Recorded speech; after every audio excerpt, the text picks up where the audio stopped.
पर्यावरण से आशय हमारे चारों ओर मौजूद सभी जीवित और निर्जीव वस्तुओं से है, जैसे मनुष्य, पशु, पौधे, वायु, जल, भूमि, सूर्य का प्रकाश तथा जलवायु।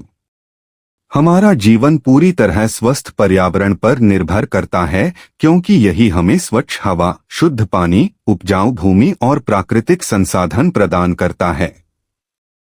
इसलिए पर्यावरण की रक्षा करना प्रत्येक व्यक्ति का कर्तव्य है।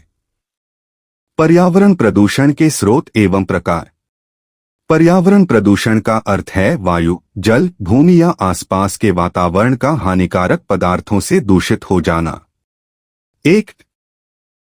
वायु प्रदूषण। जब धुआं, धूल और जहरीली गैसें वायु में मिल जाती हैं, तो वायु प्रदूषण होता है। स्रोत वाहन, कारखाने, कोयला जलाना, पराली जलाना, निर्माण कार्य और पटाखे। प्रभाव सांस की बीमारी, दमा, हृदय रोग, अम्ल वर्षा और वैश्विक तापवृद्धि। 2. जल प्रदूषण। जब नदियां, झीलें और भूजल गंदे हो जाते हैं तो जल प्रदूषण होता है। स्रोत औद्योगिक अपशिष्ट, सीवर का गंदा पानी, प्लास्टिक, रासायनिक खाद और कीटनाशक। प्रभाव पीने योग्य पानी की कमी, बीमारियां और जलीय जीवों की मृत्यु। 3. मृदा, भूमि प्रदूषण। जब मिट्टी में हानिकारक रसायन और कचरा मिल जाता है तो भूमि प्रदूषण होता है। स्रोत प्लास्टिक, औद्योगिक कचरा, रासायनिक खाद, कीटनाशक और खनन। प्रभाव मिट्टी की उर्वरता कम होना, फसल की गुणवत्ता घटना और स्वास्थ्य समस्याएं। 4. ध्वनि प्रदूषण।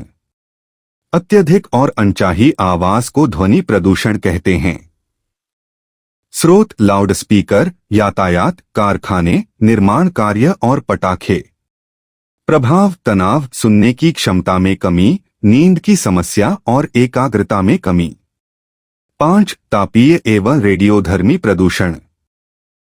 कारखानों से गर्म पानी निकलने से तापीय प्रदूषण तथा परमाणु कचरे या विकिरण से रेडियोधर्मी प्रदूषण होता है।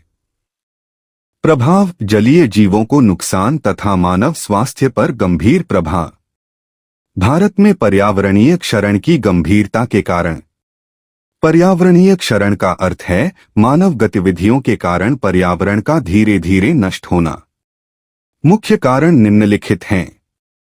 तेजी से बढ़ती जनसंख्या, तीव्र औद्योगीकरण, तेजी से बढ़ता शहरीकरण, वनों की कटाई, प्राकृतिक संसाधनों का अत्यधिक दोहन, रासायनिक खाद एवं कीटनाशकों का अधिक उपयोग, कचरे और प्लास्टिक का सही प्रबंधन न होना, पर्यावरण के प्रति जागरूकता की कमी, पर्यावरण कानूनों का प्रभावी पालन न होना, जलवायु परिवर्तन, सूखा, बाढ़ और बढ़ता तापमान।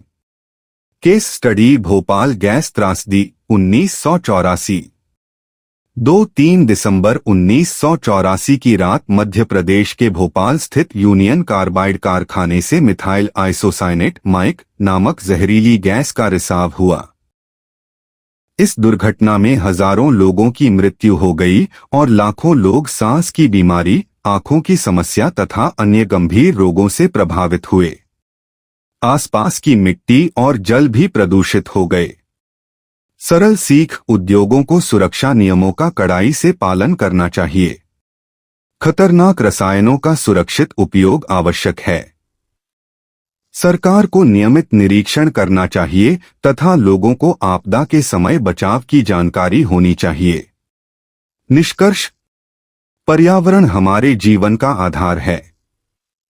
यदि पर्यावरण सुरक्षित रहेगा तो मानव, पशु पक्षी और प्रकृति सभी सुरक्षित रहेंगे। हमें अधिक से अधिक पेड़ लगाने चाहिए, जल बचाना चाहिए, प्लास्टिक का कम उपयोग करना चाहिए, कचरे का सही निपटान करना चाहिए और प्राकृतिक संसाधनों का सोच समझकर उपयोग करना चाहिए। सरकार, उद्योग और आम नागरिक सभी के संयुक्त प्रयास से ही पर्यावरण संरक्षण संभव है।